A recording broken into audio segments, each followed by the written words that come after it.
kita satu dalam doa. Benar Bapa, seperti lagu pujian kami sungguh menyadari betapa Engkau telah melepaskan kami, menebus kami dari kengerian dosa, kengerian maut. Dan kami sekarang Tuhan bukan milik kami sendiri. Kami adalah tawanan roh, kami adalah hamba, dan kami mau hidup seperti yang Tuhan mau. Jadilah pada kami seperti yang Kau ingini, dan kami mau tetap bertekun dalam panggilan Tuhan. Kami tidak mau berubah-ubah, kami tidak mau maju mundur, kami tidak mau naik turun, tapi kami mau terus bertekun mencapai tujuan Tuhan dalam hidup kami. Berfirmanlah Bapa pada hari ini, taruh kata-katamu, taruh isi hatimu di mulut lidah hambamu, agar yang aku sampaikan Tuhan semata-mata yang berasal dari Tuhan, yang Tuhan mau sampaikan kepada kami semua. Kami percaya Tuhan, firman-Mu akan mengubahkan kami. Dalam nama Tuhan Yesus kami berdoa, amin. Silakan duduk Bapak Ibu. Shalom, selamat pagi semuanya. Ya, tolong share screen-nya. Ini sharing saya pertama di Kohaif. Saya masih teringat kata-kata Pastor Yo, dari COVID ke Kohaif. Ya, dan sungguh sukacita besar bahwa saya percaya betul kalau saya dipercaya Tuhan untuk menyampaikan firman, maka terlebih dahulu firman itu memberkati saya terlebih dahulu. Dan saya ini kejutan dari Bapak Rohani. Maksud saya gini, beberapa tahun yang lalu Bapak Rohani memang suka kasih kejutan-kejutan kepada saya. Udah tinggal 3 hari baru disuruh, udah tinggal seminggu baru disuruh, mepet kan. Soalnya kami sebagai pekerja sehari-hari kan kerja dari pagi sampai malam, karena kan praktek saya malam. Jadi dan malam masih ada online lagi dengan murid. Jadi waktu itu sebetulnya susah. Tapi Bapak Rohani selalu bilang gini, kalau saya kasih tugas sharing mendadak itu karena saya mau menguji masih tetap di konsisten dalam Tuhan atau tidak. Karena banyak masalah yang bisa membuat kita, Bapak saya kalau kali ini nggak siap, saya banyak masalah gitu ya. Tapi saya sudah belajar saya kan murid yang setia dari Bapak Rohani. Saya mengajak kita semua ya, yang belum menetapkan Bapak Rohani, kita harus punya Bapak Rohani. Tidak harus Bapak Yosef tentunya. tapi saya memutuskan Bapak Yosef adalah Bapak Rohani saya, dan beliau sangat dipakai Tuhan untuk memimpin saya. Kalau Bapak Rohani kasih tugas, maka tugas itu berarti dari Bapak saya yang sebenarnya, Bapak Ilahi. Amin, Allah yang Maha Kuasa. Dan tugas ini untuk sharing hari ini juga baru disampaikan kemarin hari Minggu malam, seminggu yang lalu, Minggu malam, jadi sudah nggak bisa ngapa-ngapain lagi, udah malam. Lalu mulai Senin kan udah kerjaan rutin. Tapi saya percaya, karena saya pernah katakan waktu saya sharing di sini, kalau kita menyerahkan waktu kita kepada Tuhan, Tuhan akan atur waktu kita. Sehingga kita pasti akan Tuhan sanggupkan melakukan apa yang Tuhan memang suruh. Karena kalau Tuhan kasih tugas, pasti Dia tahu bagaimana menolong kita untuk mengerjakan tugas yang Dia berikan itu. Amin.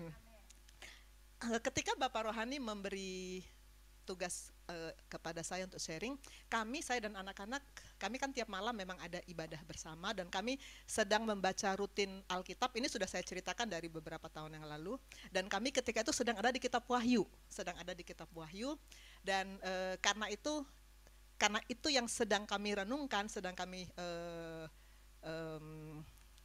bicarakan setiap ibadah malam, maka saya ambil satu ayat yang tadi kita ucapkan bersama-sama sebagai nats pembimbing, menjadi ayat nats kita pada pagi hari ini, Wahyu 14 ayat 12.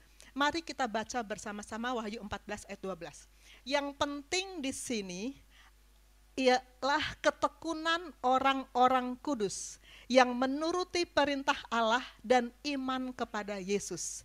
Ini ayat salah satu yang kami sedang baca dalam ibadah malam ketika instruksi dari Bapak Rohani datang, dan saya sangat diberkati oleh ayat ini karena dikatakan di sini yang penting bukan hanya kita sudah hidup dalam kekudusan, tapi ketekunannya mana? Ketekunan itu yang mau Tuhan tuntut dari kita sekarang. Maka judul sharing saya pada pagi hari ini adalah bertekun. Dan sebetulnya ini cocok sekali dengan murid-murid saya IPD 41 yang baru selesai, karena saya mau mereka tetap bertekun dengan apa yang sudah mereka dapat selama ini. Jangan sesudah lewat IPD Koja, ya sudah kembali pada pola hidup yang lama. Saya mau mengajak kalian tetap bertekun. Juga IPD 42 yang sudah 5 minggu ya, tetap bertekun. Bertekun sampai akhir. Amin.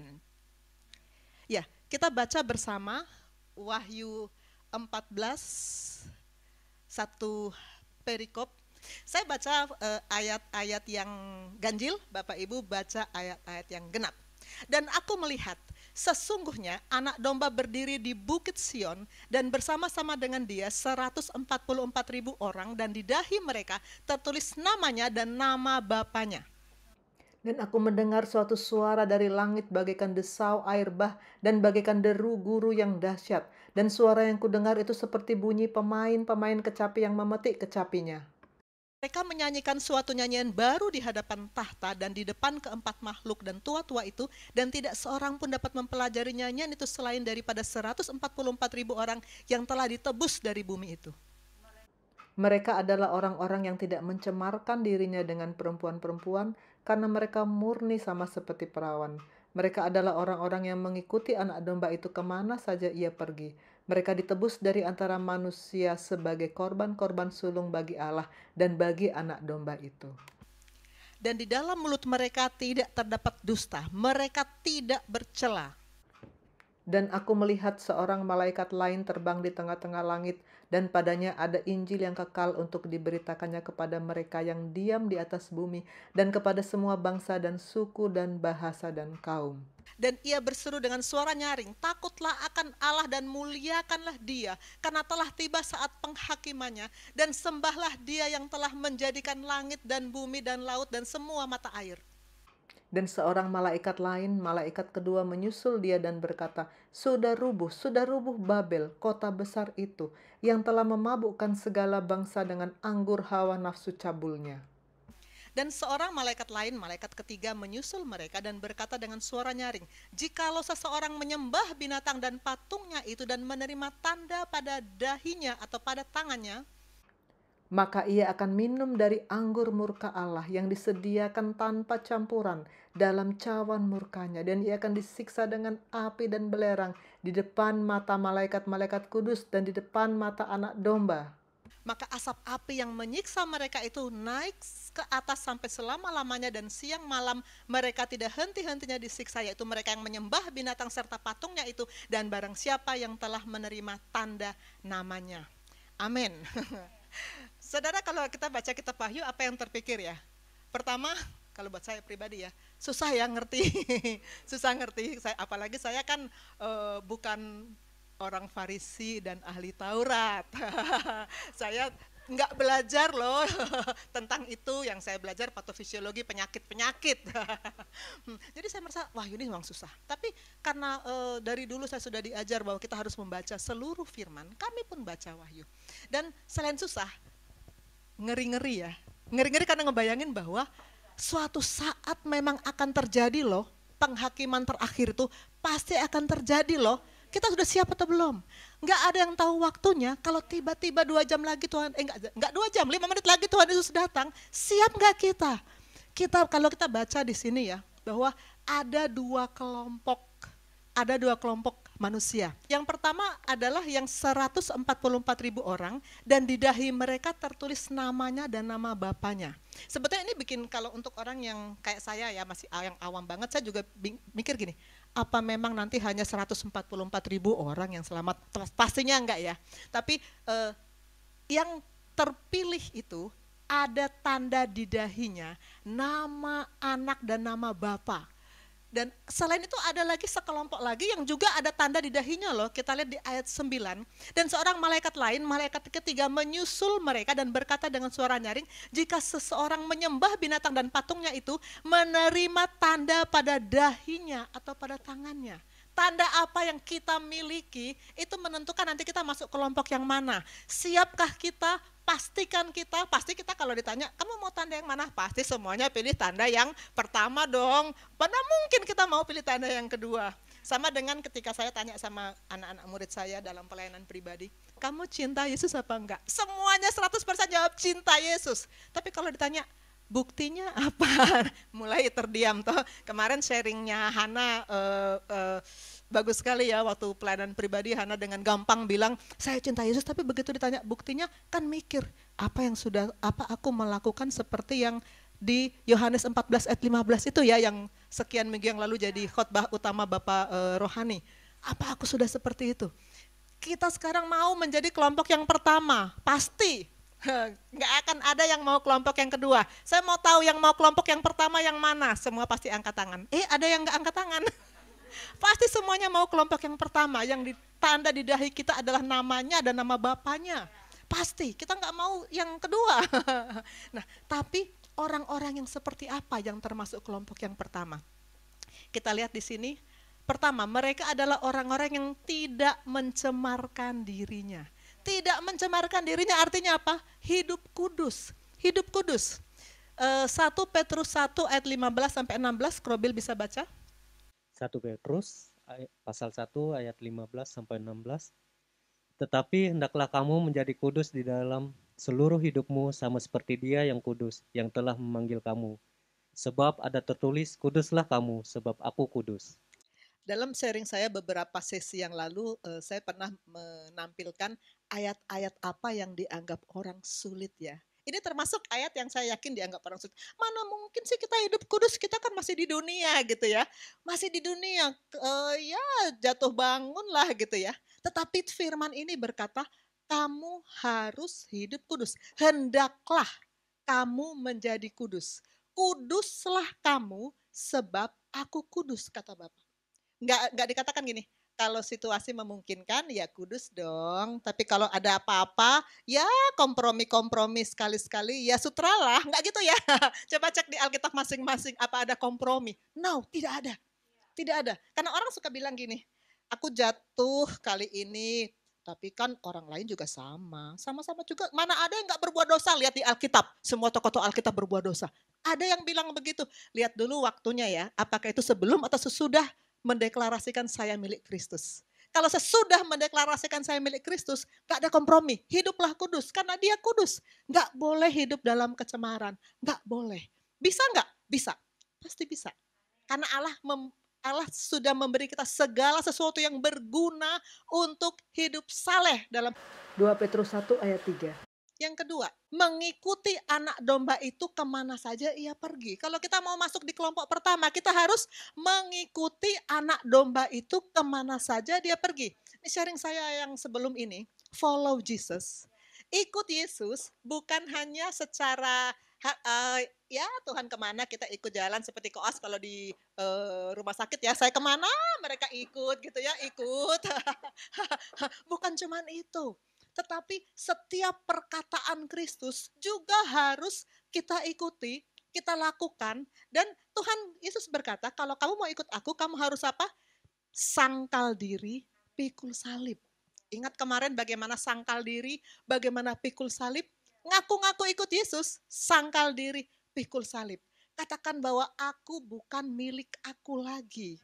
Allah yang menentukan aku harus ngapain, aku harus ngomong apa, aku harus bilang apa, aku harus melakukan apa, semuanya bersumber dari firman. Amin.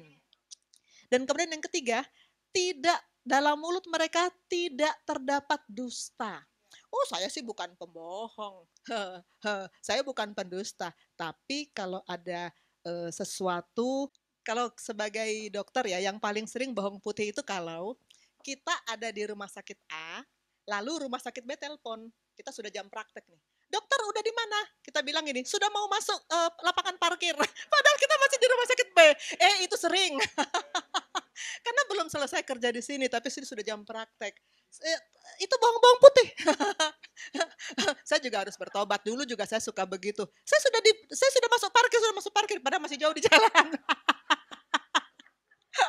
Harus bertobat. Iya, katakan iya, tidak katakan tidak, sudah. Apa kata firman? Siapa yang bisa baca ini? Reza baca. Matius 5 ayat 37, jika ya, hendaklah kamu katakan ya, jika tidak, hendaklah kamu katakan tidak. Apa yang lebih daripada itu berasal dari si jahat. Nggak ada kompromi ya, nggak ada kompromi. Suami memuji istrinya, kamu cantik. Kalau hatinya bilang enggak, susah ya. Saya nggak berani ngomong kalau itu. Oke, kita lanjut. Kemudian ada malaikat. Malaikat pertama di ayat 7 berkata, takutlah akan Tuhan dan muliakanlah Dia sebab telah tiba saat penghakimannya dan sembahlah Dia yang telah menjadikan langit dan bumi dan laut dan semua mata air. Malaikat pertama. Malaikat kedua berkata, sudah rubuh Babel, kota besar itu, yang telah memabukkan segala bangsa dengan anggur hawa nafsu cabulnya. Malaikat yang kedua, gatel. Malaikat yang ketiga berkata, jika seseorang menyembah binatang dan patungnya itu dan menerima tanda pada dahi atau tangannya, dia akan menerima anggur murka Allah. Itu yang tadi kelompok yang kedua. Kalau kita masuk dalam kelompok yang kedua, betapa enggak lah ya, enggak usah dibayangkan ya, jangan sampai kita enggak boleh ada pada kelompok yang kedua. Karena di ayat 11, nasib yang akan dialami oleh kelompok yang kedua, asap api menyiksa mereka selama-lamanya. Aduh, nggak usah dibaca ya. Pasti kita nggak akan di situ. Maka pastikan kita ada di kelompok yang pertama. Pastikan kita hidup dalam kekudusan. Pastikan kita ikut Yesus, sangkal diri, pikul salib. Pastikan kita katakan ya kalau ya, tidak kalau tidak, nggak ada kompromi. Kita harus di kelompok yang pertama. Di ayat ini ayat 11 ya, dan ayat ke-12 adalah nats pembimbing kita tadi. Yang penting di sini adalah ketekunan.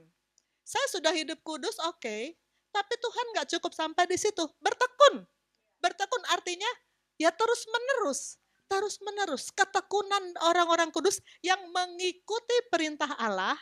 Perintah Allah itu bukan satu atau dua ya, semua perintah Allah kita harus ikuti. Saya selalu bilang sama murid-murid saya, kalau kita katakan saya mau ikuti perintah Allah, maka yang pertama-tama apa? Baca dulu firman-Nya.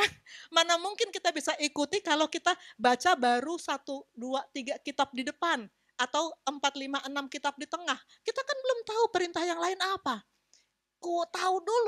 Tahu dulu seluruh perintah Allah baru bisa lakukan. Itu selalu saya katakan sama murid-murid saya. Dan iman kepada Yesus. Bicara soal iman, nanti kita akan masuk di sini. Saya lanjut dulu. What, seperti biasa saya lebih suka menggunakan sistematika what, why, how. Apa itu bertekun? Saya buka kamus biar jangan salah menginterpretasi kata KBBI.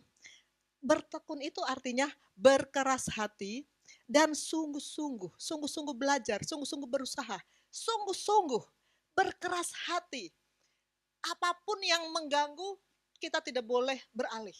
Bertekun. Kita sekarang karena sedang belajar firman, maka saya lebih fokus, lebih tertuju bertekun dalam firman. Tuhan mau kita bertekun dalam firman. Bertekun dalam segala hal tentu saja. Untuk murid-murid yang sedang ambil gelar dokter, tentu bertekun dalam belajar, tentu. Tapi kita lebih lagi kita cari adalah bertekun untuk bisa masuk di kelompok pertama tadi. Yang 144 orang yang tanda pada dahi kita adalah nama anak dan nama Bapa, maka harus bertekun. Bagaimana supaya tekun dalam firman? Ini pertanyaan yang hampir selalu muncul setiap kali saya pelayanan pribadi dengan murid-murid saya. Hampir selalu muncul pertanyaan ini. Karena jarang sekali murid-murid saya posisinya sudah dalam kondisi rutin baca firman, malah jarang sekali. Kalau saya bilang nggak ada mungkin salah, tapi jarang sekali. Nanti kita saya akan panggil nanti murid-murid saya. Nah, ini ada research. Ini sebetulnya saya juga pengen nih bikin research seperti ini, tapi belum aja. Yang menemukan bahwa 90% anggota gereja setuju dengan pernyataan bahwa saya ingin menyenangkan dan menghormati Yesus dalam semua yang saya lakukan. Tapi ketika ditanya frekuensi baca Alkitab, maka hanya 19% yang menjawab setiap hari. 26% mengatakan beberapa kali seminggu. 14% mengatakan sekali seminggu. 22% mengatakan sekali sebulan. 18% mengatakan enggak pernah. Saya mau panggil 2 murid saya, Ben dan Reza, silakan maju. Saya ingin tahu sebelum masuk IPD Koja, ketika kalian belum bertemu dengan Gesim, kalian masuk di mana dari research ini? Baik, terima kasih dokter untuk kesempatannya. Sebelum masuk GSIM ataupun IPD Koja, saya masih kategori di 18%. Saya jarang. Namun setelah saya mengikuti kegiatan-kegiatan yang ada di GSIM dan di IPD Koja, saya sekarang udah naik jadi yang ke 19% itu, dokter. Puji Tuhan, yang 19. Beri kemuliaan untuk Tuhan. Ya, Reza bagaimana sayang? Shalom Dok Pastor, shalom dokter, shalom semuanya. Saya Reza, saya anak IPD Koja. Saya deg-degan karena ini pertama kali saya memberikan. Iya, Reza belum pernah tugas singer ya, padahal suaranya bagus loh. Belum pernah tugas singer, belum pernah maju di depan, jadi deg-degan ya kalau band udah sering ya. Jadi sebelum saya masuk di IPD Koja itu, saya membaca firman itu jarang sekali. Bahkan saya cuma membaca itu firman itu dalam sebulan itu hanya sekali, dan kadang-kadang bisa tidak sama sekali dalam sebulan. Padahal kedua orang tua saya itu selalu mengirimkan saya firman Tuhan setiap harinya. Tapi saya kayak menganggap itu cuma hanya angin lalu, saya tidak menggubris hal itu. Tapi setelah saya masuk di IPD Koja, melalui Dokter Susan, perantara di Dokter Susan, Tuhan memberikan kuasanya untuk mengubah saya.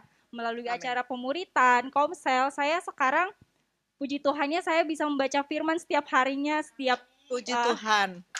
setiap balik koas saya selalu menyempatkan diri saya untuk membaca firman. Yang awalnya saya pulang koas selalu untuk tidur langsung, tapi sekarang puji Tuhan saya setiap hari sudah membacakan firman Tuhan dan setiap pagi juga bersaat teduh. Seperti itu. Puji Tuhan, silakan duduk Ben dan Reza. Puji Tuhan, saya percaya ini 2 sampling dari banyak, ada murid-murid saya yang datang bukan hanya 2, tapi kalau semuanya maju kita nggak kelar nanti. Jadi puji Tuhan, ini adalah pekerjaan Roh Kudus. Kami ada komsel kan setiap Sabtu, dan setiap Sabtu kalau mendengar mereka sharing, saya selalu mengatakan, saya puji Tuhan, pekerjaan Roh Kudus luar biasa. Amin. Kita lanjut. Ini Institut Ilmu Pemerintahan adalah kompleks pendidikan tempat saya menghabiskan masa kecil saya bersama orang tua saya. Di sini saya tinggal dengan papa mama almarhum, dan saya dari SD, SMP, SMA di sini. Dan ini mama saya almarhum. Mama saya ini temannya Pak Yosep. Mama saya ini sangat cinta Tuhan, dan mama tidak bekerja. Dia berhenti bekerja ketika kakak saya lahir, dan mama ibu rumah tangga biasa. Bagaimana melayani Tuhan ya ibu rumah tangga biasa, yang nggak pernah, jarang keluar rumah, tiap hari bergumul dengan pekerjaan praktis di rumah. Tapi papa saya itu dosen. Dan di kampus tempat kami tinggal itu mahasiswa datang dari seluruh Nusantara. Mama berinisiatif memanggil murid-murid bapak bergiliran ke rumah, pelayanan pribadi. Dan sehingga saya itu kan kamar saya pas di sebelah ruang tamu, jadi saya tuh dengar selalu, saya masih ya dari SD, SMP, saya dengar terus. Mama selalu menggilir mahasiswa datang dan melayani mereka. Saya berpikir, saya nanti mana bisa seperti itu, selalu gitu ya, mana bisa seperti itu. Itu kan ya tiap orang pasti berkata, bagaimana ya cara saya melayani Tuhan? Pasti ada caranya. Pasti ada caranya kalau kita tanya sama Tuhan. Tuhan mau pakai saya seperti apa? Nah, ini murid-murid saya sekarang. Saya puji Tuhan bahwa saya seperti mama saya dulu. Tiap hari, tiap saat menggilir mahasiswa murid-murid Bapak untuk pelayanan pribadi. Tuhan juga membuka, ini sejak saya ditolong Tuhan dari penyakit yang berat tahun 2020 ya. Sebelumnya saya tentu pelayanan dengan murid tapi tidak seintensif sekarang. Saya baru mulai pelayanan pribadi satu demi satu. Setiap ada murid yang datang, itu sesudah saya Tuhan luputkan dari penyakit itu. Dan mereka semua yang ada di sini, ini minggu lalu ya, tapi mereka semuanya juga ada di sini, tentu tahu bagaimana satu demi satu mereka saya panggil, saya layani, dan saya ajak ikut pemuritan, dan saya ajak ikut ibadah juga di sini, dan komsel. Dan itu akan terus membangun, membangun dan membangun. Dan sekarang Tuhan mau katakan yang penting di sini adalah ketekunan. Kita sudah terima firman, apakah akan tetap bertekun?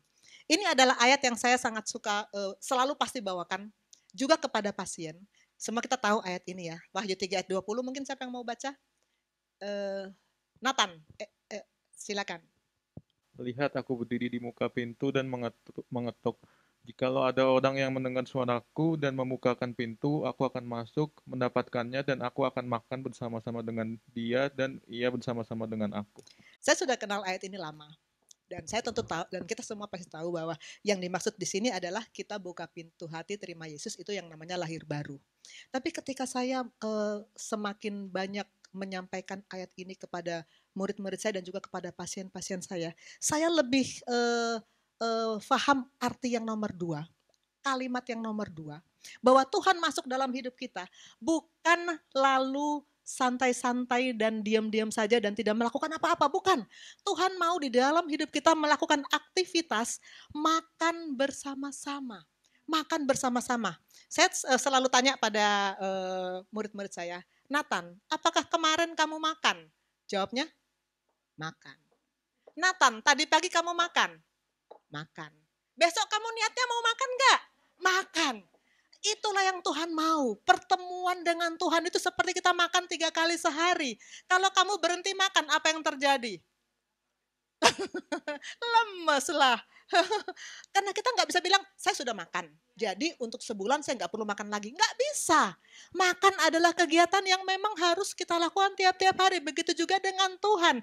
Makan firman tiap-tiap hari. Manusia hidup bukan hanya dari roti saja, tapi dari setiap firman yang keluar dari mulut Allah. Amin. Tuhan mau kita selalu punya aktivitas makan bersama-sama dengan Dia. Dan disitulah nanti perlu ketekunan.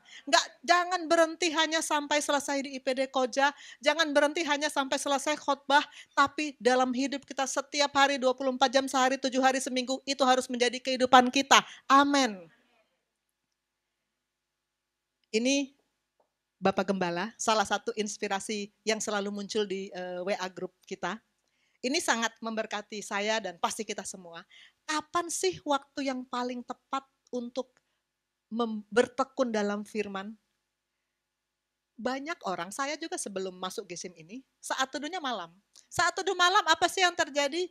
Ngantuk, capek, pikiran sudah dipenuhi dengan berbagai macam masalah. Akhirnya kita hanya bisa bilang gini, Tuhan mengerti, terima kasih Bapak. Hanya begitu saja. Kita sudah gak bisa ngomong, penuh dengan kekesalan, penyesalan, pergumulan. Tuhan Yesus, pagi-pagi benar, ketika hari masih gelap, ia bangun dan pergi keluar. Ia pergi ke tempat sunyi dan berdoa di sana. Tuhan Yesus saja memberi contoh bahwa ia bersekutu dengan Bapaknya pagi-pagi benar. Dan itu saya selalu bilang ke murid-murid saya, pagi-pagi benar cari Tuhan dulu. Maka tiap pagi selalu saya kirimkan bahan saat teduh ke mereka semua. Tiap pagi saya selalu kirimkan. Saat teduh saya kirim ke mereka supaya semua saat teduh pagi-pagi. Bertemu Tuhan pagi-pagi. Nanti malam tentu saja ada lagi. Malam saya membaca firman urut dari Kejadian sampai Wahyu. Ulang. Supaya saya tahu apa sih perintah Tuhan. Itu mesti kita lakukan dengan ketekunan. Amin. Temui Tuhan dulu pagi-pagi benar. Jika Anda ingin berjalan bersama dengan Dia sepanjang hari. Ya, saya rasakan betul bedanya kalau pagi-pagi sudah bertemu Tuhan. Sepanjang hari yang ada nyanyian, puji-pujian, maka semua masalah akan kita hadapi bersama-sama dengan Tuhan. Masalah nggak akan berhenti. Mana Pastor Rio berkali-kali bilang, masalah nggak akan berhenti. Masalah baru berhenti kalau kita sudah berhenti juga. Tapi kalau kita berjalan bersama-sama dengan Tuhan, kita akan bisa hadapi setiap masalah. Amin. Ini ibadah 29 Mei, ini sharingnya Pastor Cakra. Pastor Cakra mungkin ada di sini. Ini ayat ini dalam komsel kami, ada banyak murid saya yang mengutip ayat ini karena memberkati mereka. Ibrani 11 ayat 6. Boleh seorang baca? Ibrani 11 ayat 6. Tetapi tanpa iman tidak mungkin orang berkenan kepada Allah. Sebab barang siapa berpaling kepada Allah, ia harus percaya bahwa Allah ada dan bahwa Allah memberi upah kepada orang yang sungguh-sungguh mencari Dia. Amin. tanpa iman. Nanti kita akan bicara tentang iman. Orang gak mungkin berkenan kepada Allah. Bukan aktivitas yang Allah mau. Bukan, tapi harus berasal dari iman terlebih dahulu. Dan Allah memberi upah kepada yang sungguh-sungguh. Sungguh-sungguh. Sungguh-sungguh itu adalah komponen dari ketekunan tadi. Bertekun itu sungguh-sungguh. Sungguh-sungguh taat. Sungguh-sungguh terus-menerus untuk melakukan apa yang Tuhan mau. Allah memberi upah kepada orang yang sungguh-sungguh mencari Dia. Ini saya guru, saya sudah sering bilang ya, saya ini guru, saya punya murid. Nah, saya kesungguhan, ketekunan itu sebetulnya bukan hanya dalam mencari firman. Ketekunan juga harus dimiliki oleh seorang murid. Saya mau panggil murid saya, ada nggak ya di sini Brian? Ada Brian nggak? Ayo, boleh maju sayang, maju Brian. Dan saya mau panggil Krobil. Ini Brian ini murid yang menurut saya istimewa. Kenapa istimewa? Waktu Talita melihat Kak Brian, Talita langsung bilang, "Mah, salah jurusan." Dia ini mah bukan masuk ke kedokteran, dia ini mah atlet angkat besi. Kenapa masuk ke kedokteran? Kenapa nggak atlet aja? Ini KPOI loh, banyak atlet di sini. Kalau Krobil ini ketua IPD 42 yang nanti akan melanjutkan band. Kita juga berharap Tuhan bekerja luar biasa supaya mereka tuh, karena Ben waktu itu di Komsel bilang gini, saya mengalami kemajuan pesat dalam roh saya sejak saya bergabung dengan Gesim. Luar biasa. Saya katakan saya puji Tuhan. Saya puji karena itu hanya Roh Kudus yang bisa menggerakkan dia untuk mengatakan itu. Dan kita percaya, kita doakan nanti 42 juga akan mengalami hal yang sama. Saya tanyakan sama Brian, apakah kamu selama ini ya, bersungguh-sungguh, tekun dalam belajar? Izin menjawab, ya sebetulnya pasti ada rasa males ya, pastor dan teman-teman jemaat. Tapi karena mungkin saya sendiri ketemu dengan dokter juga dan diberikan rasa penasaran yang belajar akan semakin meningkat makanya gitu sih. Jadi dengan sharing ini kamu punya keyakinan mulai sekarang saya akan bertekun dalam belajar. Benar? Amin. Krobil, bagaimana apakah kamu selama ini sudah hidup bertekun dalam belajar? Sebenarnya dok, ada rasa malas ya dok. Kadang-kadang malas dok, tapi kadang-kadang apa sering-sering? Kadang, seringnya banyak dok. Iya dokter. Kalau belajar itu pas ada niatnya aja gitu dok. Seperti itu dokter. Kurang bertekun. Belajar itu sesuatu yang menyenangkan apa enggak sih? Sebetulnya enggak ya. Kalau mau jujur ya, belajar itu malas lah. Iya. Kalau mau jujur ya. Sangat malas. Kalau mau jujur, belajar itu sangat malas. Tapi saya katakan bahwa kalian harus tekun belajar. Karena hanya yang tekun belajar yang bisa berhasil. Nah, begitu juga firman. Begitu juga di dalam firman. Harus tekun di dalam firman supaya kita bisa mencapai tujuan Tuhan dalam hidup kita. Amin. Ya, silakan duduk. Terima kasih Brian dan Krobil. Brian yakin gak salah jurusan? ada Kak Samuel nggak di sini ya? Karena Kak Samuel itu atlet angkat besi loh. Kamu bisa belajar sama dia nanti. Oke, saya sendiri menilai diri saya punya ketekunan. Ya, itu puji Tuhan karena Tuhan menganugerahkan kepada saya. Ini waktu saya masih SMP, saya di SMP yang bukan unggulan. Saya masuk SMA, saya SMA yang bukan unggulan. Tapi saya puji Tuhan, saya bertekun begini. Saya betul-betul bikin planning dan saya betul-betul belajar dengan tidak mau dibelokkan untuk hal-hal lain, betul-betul duduk di meja dan betul-betul belajar sampai tuntas. Saya tidak berhenti sebelum tuntas. Dan saya mau nanti kalian juga seperti itu. Buat target, buat jadwal, duduk, belajar, konsentrasi. Jangan mau ada abaikan. Jangan mau dibelokkan. Terus tekun sampai kalian berhasil untuk menghafalkan, memahami apapun yang kalian targetkan pada hari itu. Tiap hari mesti ada belajar, biarpun gak ada ujian, tiap hari mesti ada belajar. Karena koas kan kebanyakan kan pas mau ujian ya belajar ya. Pas mau tidak ada tidak ada, harus tetap belajar. Harus ada jam yang kita sediakan supaya kita bisa lulus, bukan lolos ya. Saya selalu katakan, kalian tuh bukannya lulus ya, tapi lolos. Supaya kita bisa lulus, bukan hanya lolos. Hanya yang bertekun yang bisa lulus. Hanya yang bertekun yang bisa mencapai tujuan. Ini saya ambil dari medsos. Tekun itu artinya berkeras hati, teguh pada pendirian, giat, sungguh-sungguh dan terus-menerus bekerja meskipun mengalami kesulitan, hambatan dan rintangan. Keras hati, teguh pada pendirian, rajin. Ada rajin ya di situ ya. Jadi nggak ada lagi cerita malas ya. Talita, mana Talita? Nggak ada lagi cerita malas ya nak ya. Harus rajin. Amennya kenceng ya, puji Tuhan. Kemarin Talita bilang dalam komsel, saya menyadari kesulitan yang saya hadapi ketika untuk lulus ada kesulitan itu konsekuensi. Pastor Rio bilang, bedakan ya cobaan dengan konsekuensi, dan Talita bilang saya sadari ini konsekuensi. Puji Tuhan. Kalau kita yang kasih tahu selalu kan murid, anak kalau kita kasih tahu pasti kan alasannya banyak. Tapi kalau dia yang mengakui sendiri, maka dia pasti akan bisa sadar dan berubah. Berubah nak ya? Amin. Dan bertekun dalam firman. Murid-murid saya yang sudah tahu saya harus hidup di dalam firman. Tiap-tiap hari saya harus bersekutu dengan Tuhan. Bertekun dalam firman, menghasilkan buah. Kita lihat di sini. Kisah Rasul 2 ayat 42, salah seorang baca.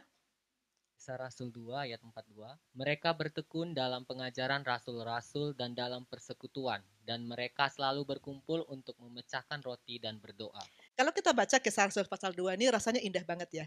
Cara hidup jemaat yang pertama tuh aduh senangnya membacanya ya. Kita pengen seperti itu.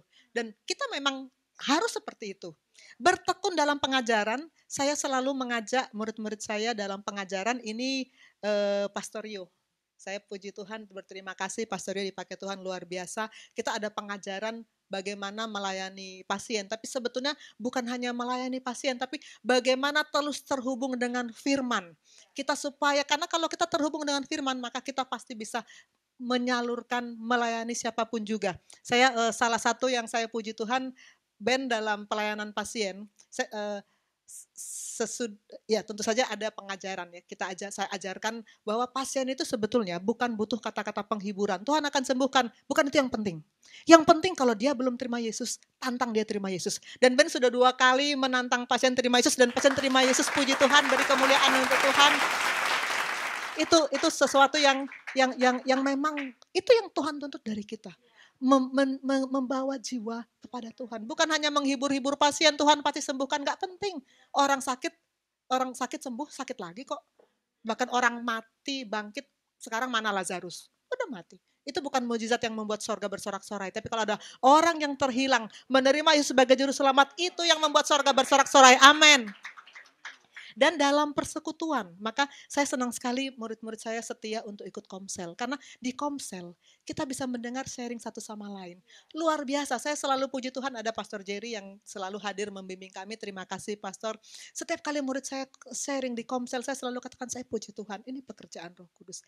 Dan kemarin siapa ya, salah seorang Natali kali ya yang bilang adanya komsel ini memang sangat menolong sehingga kita bisa saling mendukung satu sama lain, saling membantu dan mendoakan satu sama lain. Ya betul, saya sangat memuji Tuhan untuk ide dari Bapak Gembala bahwa setiap hari Minggu ada khotbah, setiap hari berikutnya dibicarakan di komsel. Ternyata itu sangat work buat kita, sangat bekerja untuk kita. Karena kalau di gereja yang lama dulu sebelum saya masuk Gesim, hari Minggu khotbah, selesai pendeta bilang amin, tadi khotbah apa?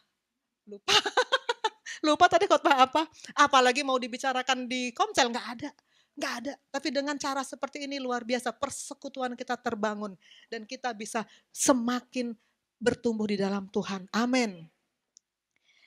Nah, Lukas 18 ayat 15, siapa mau baca? Digilir. Lukas 8 ayat 15. Yang jatuh di tanah yang baik itu ialah orang yang setelah mendengar firman itu menyimpannya dalam hati yang baik dan mengeluarkan buah dalam ketekunan. mengeluarkan buah dalam ketekunan. Enggak cukup kita bilang, Tuhan saya sudah berbuah sekali. Enggak cukup. Saya sudah berbuah 2 kali. Enggak cukup. Tuhan mau kita mengeluarkan buah dalam ketekunan. Artinya apa? Berbuahlah terus menerus.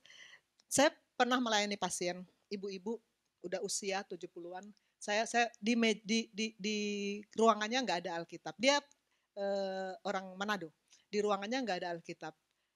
Di handphonenya nggak ada, belum download firman. Lalu saya bilang, Ibu, saya bacakan Wahyu 3:20, saya katakan kita harus terus-menerus makan bersama-sama dengan Tuhan. Kita harus terus-menerus terima firman tiap-tiap hari. Dia bilang gini, oh iya dokter, saya dulu pelayan gereja, saya dulu majelis, saya dulu banyak pasien begitu, kalau kita layani dia enggak ada Alkitab, enggak baca firman. Tapi dulu dokter, dulu saya ini aktivis, dulu. Tuhan bilang, Tuhan mau kita menghasilkan buah dalam ketekunan. Dulu sampai sekarang harus tetap sama, harus tetap terus di dalam Tuhan. Harus tetap bertekun. Jadi sekarang saya bilang ke ibu itu, ibu, sekarang juga harus ibu. Sekarang juga harus. Kemarin dulu terima firman, sekarang juga harus terima firman. Karena kita harus terus terhubung dengan firman. Amin. Ini murid-murid saya katakan kalian sudah berbuah, sudah melayani pasien berapa kali? 1 kali apakah cukup? Tidak. 2 kali apakah cukup? Tidak. Tuhan mau berbuah dalam ketekunan. Yohanes 15 ayat 8, dalam hal inilah Bapakku dipermuliakan, yaitu jika kamu berbuah banyak dan dengan demikian kamu adalah murid-muridku. Tuhan mau kita berbuah banyak, bukan 1 dan 2. Tuhan mau kita berbuah banyak dan dalam ketekunan, terus menerus. Amin. Tadi kita bicara what ya, sekarang why. Why? Aduh, mudah-mudahan kalau waktunya habis bilang kasih kode ya Pastor. Kenapa kita harus terus-menerus hidup bertekun dalam firman? Karena kita memerlukan hubungan dengan Tuhan. Kita harus stay connected, kita harus terus terhubung dengan Tuhan. Ini saya selalu senang kalau setiap kali mendengar band kalau sharing bilang, sekarang saya terhubung. Sekarang saya terhubung. Ini tentang terhubung ini saya pinjam slide-nya Pastor Rio. Ini dalam ketika kami pemuritan tentang pelayanan firman. Ini slide-nya Pastor Rio. Dan ini persis Pastor Rio ketika menyampaikan slide-nya. Dia katakan, Kristen itu apa? Kristen adalah kehidupan yang dibangun oleh pengenalan akan Tuhan yang diperoleh karena adanya sebuah hubungan. Hubungan itu yang harus terus-menerus ada dan harus terus-menerus terhubung. Pastor Rio bercerita mengutip Kejadian 2 ayat 7, ketika Tuhan membentuk manusia dari debu tanah, menghembuskan nafas hidup. Tadinya saya berpikir menghembuskan itu sekali hembus, udah. Lalu manusia jalan sendiri. Ternyata enggak, tapi harus terus-menerus. Itu yang Bapak Gembala bilang, wayipah. Mewayipah itu terus-menerus, maka hubungan harus terus-menerus ada. Maka di situ perlu ketekunan, harus dihembuskan terus-menerus. Itu yang membuat kita hidup, itu yang membuat manusia menjadi makhluk yang hidup. Itu yang membuat orang yang hidup berkeriapan menjadi orang yang hidup. Amin. Kemana saja sungai itu mengalir, orang yang hidupnya berkeriapan menjadi hidup. Amin. Ini seperti ilustrasi, ini Pastor Rio yang kasih ilustrasi tentang infus. Dan pasti kita semua ngerti ya, kalau infus itu nggak bisa berhenti ya, continue terus-menerus masuk. Harus nancap. Kalau nggak nancap ya nggak nyampe. Kita harus terus-menerus terhubung, diinfuskan firman tiap-tiap hari. Kehidupan kekal itulah yang membuat kalau kita terus-menerus terhubung, itulah yang membuat kita bisa mendapatkan kehidupan kekal bersama-sama dengan Allah. Menjadi kelompok yang tadi yang ada di dahinya nama Allah dan nama anaknya. Hanya dengan terus-menerus terhubung, kita bisa masuk dalam kelompok yang seperti itu. Amin. How? Bagaimana? Saya panggil lagi Ben dan Reza, ayo maju lagi sayang. Karena Ben ini kan tadi mengatakan sebelum masuk IPD Koja, dia sangat jarang baca firman. Sekarang dia sudah 10 minggu kan. Selama 10 minggu, dan Ben mengatakan sekarang dia tiap hari baca firman. how? Kan nanti koas selalu nanya kalau di awal-awal pelayanan pribadi, koas nanya, dokter bagaimana caranya sih biar saya rajin, biar saya tertarik baca Alkitab, biar saya bagaimana caranya, orang kita tuh males. Jangankan baca Alkitab, baca ilmu kedokteran juga males. Apa aja sih males ya kalau koas. Bagaimana rahasianya Ben, silahkan. Mungkin sebelum saya mengungkapkan rahasianya, Dok, saya izin membagikan tadi kesaksian saya pagi tadi. Jadi tadi pagi sewaktu Dr. Susan mau meminta saya memasukkan WiFi di CoHive, saya sudah masukkan passwordnya, namun tidak benar. Nah, sehingga ya tidak bisa terhubung ke WiFi-nya. Nah, sama seperti perintah Tuhan. Jadi harus mengerti dulu benar-benar perintah Tuhan baru bisa kita terhubung dengan Tuhan. Amin. Nah, Amin. Untuk terhubung dengan Tuhan saya punya 5 komitmen. Jadi membaca firman, mengerti firman, ketiga itu melakukan firman, Amin. keempat itu membagikan firman lewat sharing komsel ataupun membagikan dengan pelayanan pasien ke pasien-pasien, dan mengajak, itu yang paling utama, mengajak pasien atau teman-teman yang belum menerima firman, ya menerima firman. Tuh, 5 komitmen. Puji Tuhan, beri kemuliaan untuk Tuhan. Reza ini 5 minggu ya, 5 minggu, tapi sejak dibina oleh para pastor di sini, Reza juga mengatakan sekarang saya tiap hari baca firman. Bagaimana tipsnya supaya bisa bertekun? Izin dokter, saya mengambil contoh untuk bertekun itu pada kedua orang tua saya, karena kedua orang tua saya itu sungguh luar biasa buat saya. Mereka selalu mengirimkan saya ayat firman, tapi saya cukup tidak saya anggap itu. Dan beberapa kali mereka datang ke Jakarta mengunjungi saya melihat kedua orang tua saya itu membaca firman, mereka bersungguh-sungguh, tapi saya malah tidur. Karena saya mengikuti keinginan daging saya, tapi puji Tuhannya setelah saya di sini dan setelah saya menjadikan kedua orang tua saya itu contoh buat saya, puji Tuhan saya sampai sekarang saya ingin sangat sungguh-sungguh agar saya bisa menjadi garam dan terang dunia, seperti itu dokter. Saya ingin bisa sangat sungguh-sungguh, tidak sampai di sini saja apalagi jika saya sudah keluar di IPD Koja nanti, saya ingin tetap konsisten untuk bersungguh-sungguh. Seperti itu dokter. Puji Tuhan, beri kemuliaan untuk Tuhan. Bagaimana? How? Yang penting di sini ialah ketekunan orang-orang kudus yang menuruti, boleh duduk. Maaf ya sayang, saya lupa mempersilakan duduk. Coba sampai selesai berdiri terus. Yang penting di sini ialah ketekunan orang-orang kudus yang menuruti perintah Allah dan iman kepada Yesus. Menuruti perintah Allah dan iman kepada Yesus. Menuruti perintah Allah, saya di tahun lalu, Minggu 9 Mei, saya sharing berjudul Just Obey. Nurut aja, dan ketika itu saya mengambil dari Efesus 2 ayat 10. Karena kita ini buatan Allah, semua hafal ya itu ya, diciptakan dalam Kristus Yesus untuk melakukan pekerjaan baik yang dipersiapkan Allah sebelumnya. Ia mau supaya kita hidup di dalamnya dengan terus-menerus menyadari bahwa Allah sudah mempersiapkan loh. Allah sudah mempersiapkan dan dia mau kita hidup di dalamnya. Maka sebetulnya kita just obey lah. Udah nurut aja. Jangan bikin agenda sendiri. Nurut aja. Sama dengan murid-murid kalau masih dalam kepaniteraan yang saya pimpin, nurut aja ya. Jangan bikin agenda sendiri, susah nanti kalian. Menuruti perintah Allah, just obey. Dan yang kedua, iman kepada Yesus. Ini slide ini ketika awal-awal saya ditugaskan sharing sekian tahun yang lalu, ini ketika itu ya waktu pertama kali, dulu kita ada komsel di rumah saya, Bapak Rohani ketika itu saya masih baru banget, lalu tanya kepada kami dalam komsel, apa sih iman? Saya kan apal Ibrani 11 ayat 1 kan saya apal, saya langsung jawab, Ibrani 11 ayat 1 Bapak, iman adalah dasar dari segala sesuatu yang kita harapkan dan bukti dari segala sesuatu yang kita lihat. Saya jawabnya begitu kan, tapi itu ya saya tahu itu betul, tapi bukan itu yang dimaksud oleh Bapak Rohani. Iman apa sih? Iman apa? Lalu Bapak Rohani menjawab, iman adalah substansi Allah yang ada pada manusia. Substansi, bahan dasar. bahan dasar. Lalu Bapak Rohani kasih ilustrasi, kamu kalau bikin kue kan ada bahan dasar.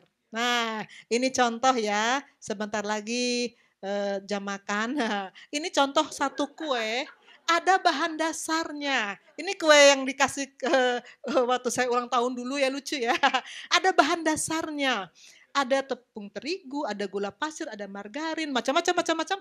Bahan dasar itu harus ada. Dan itu yang membuat kue itu bisa jadi kue. Begitu juga kita, bahan dasar, substansi Allah yang ada pada kita adalah iman. Dan bagaimana mendapatkan iman? Roma 10 ayat 17, ini hampir tiap minggu ini selalu dikutip ya. Roma 10 ayat 17 harus hafal. Iman timbul dari pendengaran dan pendengaran oleh firman Kristus. Firman Kristus itu adalah firman yang tertulis, tapi kemudian dia berkata-kata kepada kita. Saya mengutip pengajaran Bapak Rohani ya, yang berkata-kata kepada kita. Itulah yang membuat iman kita tumbuh. Dan iman itu yang kemudian bisa menjadi alat tukar. Apa fungsi iman? Alat tukar untuk bertransaksi dengan Allah. Kita mau klaim janji Allah. Tuhan, aku klaim janjimu, engkau berjanji aku akan menjadi seperti pohon yang ditanam di tepi aliran air yang menghasilkan buah pada waktunya. Tuhan bilang, alat tukarnya mana? Iman. Tuhan mau iman itu dari kita. Amin. Bagaimana bertekun dalam firman. Ini selalu saya ajarkan pada murid-murid saya dalam pelayanan pribadi. Kita harus belajar firman. Memang harus belajar. Firman itu bukan hanya dibaca lalu udah. Harus belajar.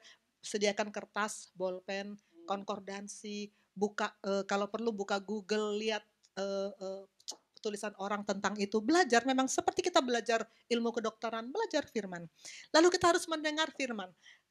Saya tanyakan pada murid-murid saya, kamu kalau mendengar firman di gereja, apakah kamu betul-betul mendengar? Apakah kamu bukan ngelamun memikirkan nanti habis khotbah ini saya mau apa, lalu ada chat masuk, lalu kamu baca, lalu kamu bales. Benar-benar gak kamu dengar?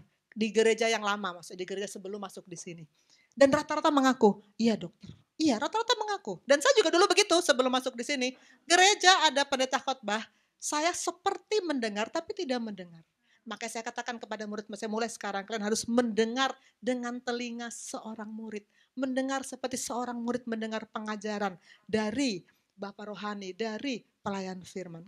Ketiga, kita harus mengakui firman. Banyak firman kan yang gak cocok dengan hati kita. Iya loh, yang tadi seperti hidup kudus, gak cocok. Tapi kita harus akui, Tuhan aku mengakui firman-Mu yang benar, tolong aku untuk bisa seperti itu. Firman untuk mengasihi musuh, aduh mengasihi musuh lagi, susah. Tuhan firman-Mu yang benar, aku mengakui firman-Mu benar, tolong aku untuk bisa mengasihi musuh. Mengakui firman dan terakhir melakukan firman. Melakukan firman, saya katakan kalau kita belum tahu seluruh isi firman, kita tidak mungkin bisa melakukan seluruh firman. Maka terus menerus harus bertekun untuk memiliki firman dan melakukan firman. Amin. Penghalang untuk bertekun. Apa penghalang untuk bertekun? Pertama kesibukan. Ya, banyak kesibukan yang kadang-kadang gak perlu. Ibrani 12 ayat 1. Bisa seseorang membaca? Korobil tolong baca. Ibrani 12 ayat 1. Karena kita mempunyai banyak saksi, bagaikan awan yang mengelilingi kita, marilah kita menanggalkan semua beban dan dosa yang begitu merintangi kita. Dan berlomba dengan tekun dalam perlombaan yang diwajibkan bagi kita. Saya pernah share dulu ayat ini sekian tahun yang lalu. Beban dan dosa.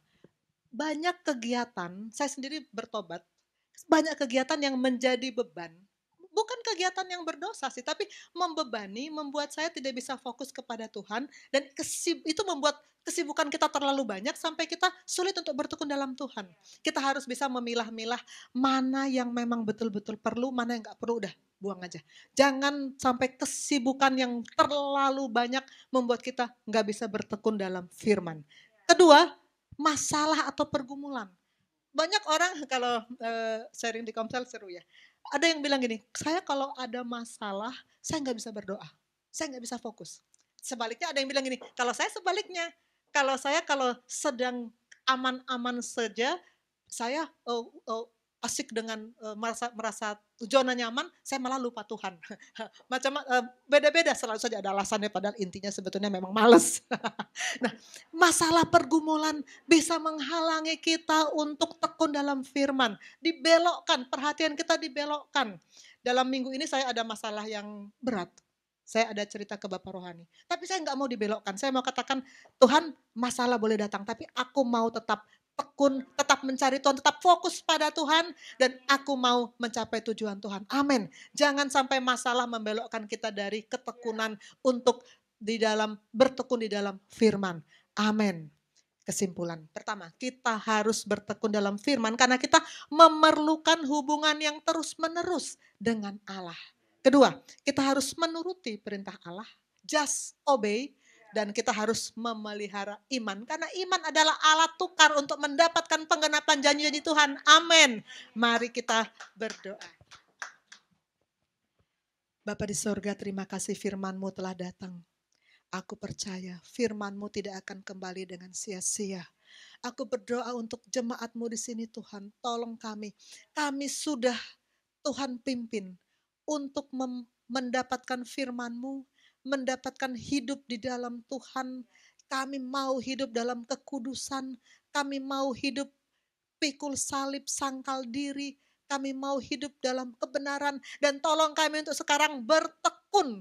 Tolong kami Tuhan untuk bertekun, terus-menerus bersungguh-sungguh, rajin, giat, dan kami tidak berhenti di sini saja. Terutama anak-anakku Tuhan IPD 41 yang selesai IPD Koja. Tuhan tolong mereka untuk tetap bertekun mencari Tuhan tiap-tiap hari, hidup di dalam hubungan terus-menerus dengan Tuhan agar tujuan Tuhan tercapai dalam hidup mereka. Terima kasih Bapa, hamba-Mu sudah selesai berkata-kata, tapi aku percaya firman-Mu akan terus bekerja. Biarlah firman-Mu itu Tuhan jatuh di tanah hati kami seperti benih yang jatuh di tanah yang subur dan berbuah dalam ketekunan seperti yang Tuhan mau. Dalam nama Tuhan Yesus kami berdoa. Amin.